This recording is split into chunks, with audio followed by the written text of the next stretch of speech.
संकटमोचक सापडले संकटात. नाशिकवरून जळगावचं पार्सल पाठवणार.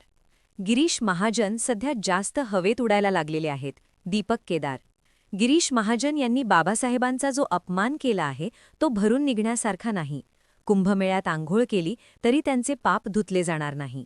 देशभरात प्रजासत्ताक दिन मोठ्या उत्साहात साजरा झाला. अशातच नाशिकमध्ये मात्र खळबळजनक प्रकार घडल्याचे समोर आले. जिल्ह्याचे पालकमंत्री गिरीश महाजन यांनी ध्वजारोहण केले, परंतु आपल्या भाषणात डॉक्टर बाबासाहेब आंबेडकर यांचा उल्लेख न केल्यावरून वनविभागातील एका महिला कर्मचाऱ्याने थेट जाब विचारला. यावरून राजकीय वर्तुळात आरोप प्रत्यारोपही झाले. विरोधकांनी या घटनेनंतर भाजपा नेते आणि मंत्री गिरीश महाजन यांच्यावर टीकेची झोड उठवली. बाबासाहेब आंबेडकरांसाठी प्रसंगी नोकरी पणाला लावणाऱ्या, बाबासाहेबांचे नाव पुसू देणार नाही असे ठणकावून सांगणाऱ्या माधवी जाधव कोण आहेत याबाबत पाहूया. गिरीश महाजन यांनी बाबासाहेबांचा जो अपमान केला आहे तो भरून निघण्यासारखा नाही. कुंभमेळ्यात नदीत आंघोळ केली तरी त्यांचे पाप धुतले जाणार नाही. संविधानाच्या मार्गानेच त्यांच्यावर ॲट्रॉसिटी दाखल होईल, तेव्हाच ते पाप धुतले जाईल.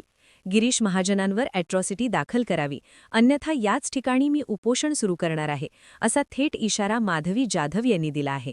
माधवी जाधव यांचा आक्रमक पवित्रा आणि कार्यक्रमस्थळी मोठा तणाव. पालकमंत्र्यांचे भाषण ऐकत असताना डॉक्टर बाबासाहेब आंबेडकर यांचे नाव भाषणात नसल्याचे पाहून जाधव संतापल्या. भाषण सुरू असताना माधवी जाधव यांनी आक्रमक पवित्रा घेतला. या प्रकारामुळे काही काळ कार्यक्रमस्थळी मोठा तणाव निर्माण झाला होता.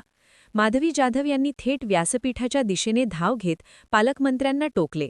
पोलिसांनी त्यांना तातडीने ताब्यात घेतले असता त्यांनी अत्यंत आक्रमक पवित्रा घेतला. मला कामावरून काढून टाकले तरी चालेल किंवा सस्पेंड केले तरी चालेल, पण मी माफी मागणार नाही. पालकमंत्र्यांनी ही चूक मान्य केलीच पाहिजे, अशी आग्रही मागणी माधवी जाधव यांनी केली. बाबासाहेबांची ओळख पुसली जाऊ देणार नाही. पालकमंत्र्यांनी आपल्या भाषणात डॉक्टर बाबासाहेब आंबेडकर यांचे नाव घेतले नाही.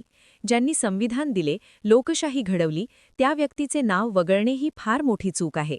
मला सस्पेंड केले तरी चालेल, पण मी माफी मागणार नाही.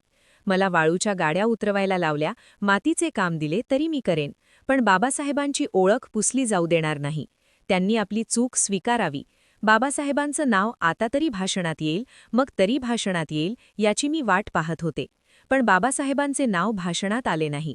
लोकशाही आणि संविधानाला कारणीभूत नसलेल्या लोकांची नावं वारंवार घेण्यात आली.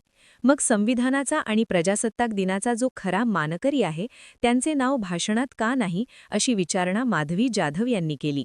या घटनेचा व्हिडिओ मोठ्या प्रमाणावर व्हायरल झाला आहे. मिळालेल्या माहितीनुसार माधवी जाधव या शासकीय नोकरी करत आहेत. त्या वनविभागात वनरक्षक या पदावर आहेत.